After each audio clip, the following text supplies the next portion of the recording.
Hi friends, welcome back to my channel. இன்றைக்கி முருங்கைக்கீரை soup எப்படி வைக்கலான்னு தான் பார்க்க போகிறோம். ஒரு சின்ன சட்டி வச்சு அதில் ஒரு ஸ்பூன் நெய் போட்டு சின்ன வெங்காயம், 2 பல் பூண்டு, சின்ன துண்டு இஞ்சி இடித்து அதில் சேர்த்து மிக்ஸ் பண்ணிக்கோங்க.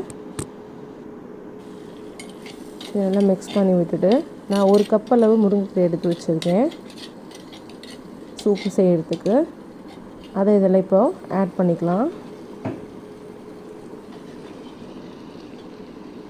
சேர்த்துட்டு இதையும் நல்லா மிக்ஸ் பண்ணி விடுங்க. கீரை ரொம்பவும் வதக்கக்கூடாது. இப்போ ஒரு பிஞ்ச் மஞ்சள் பொடி இதில் சேர்த்துக்கோங்க. சேர்த்துட்டு இதையும் மிக்ஸ் பண்ணி விட்டுட்டு சூப்புக்கு தேவையான அளவு தண்ணி நீங்கள் சேர்த்துக்கலாம். நான் இன்றைக்கி 1.5 கிளாஸ் தண்ணி இதில் சேர்த்துருக்கேன்.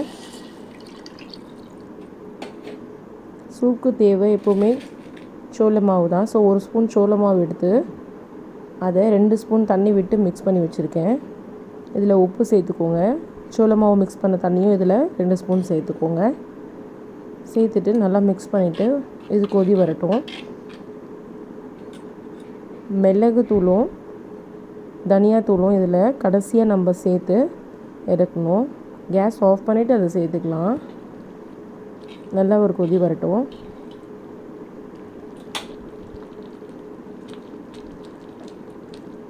பாருங்கள், கொதிச்சுட்டு இப்போது கேஸ் ஆஃப் பண்ணிவிட்டு இந்த 2 தூளும் சேர்த்துக்கோங்க. சேர்த்து நல்லா மிக்ஸ் பண்ணிடுங்க.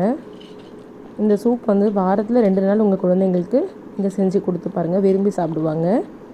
உங்களுக்கு இந்த சேனல் பிடிச்சிருந்தா சப்ஸ்கிரைப் பண்ணுங்கள், லைக் பண்ணுங்கள், உங்கள் ஃப்ரெண்ட்ஸ்க்கும் மறக்காமல் ஷேர் பண்ணுங்கள். Thank you friends.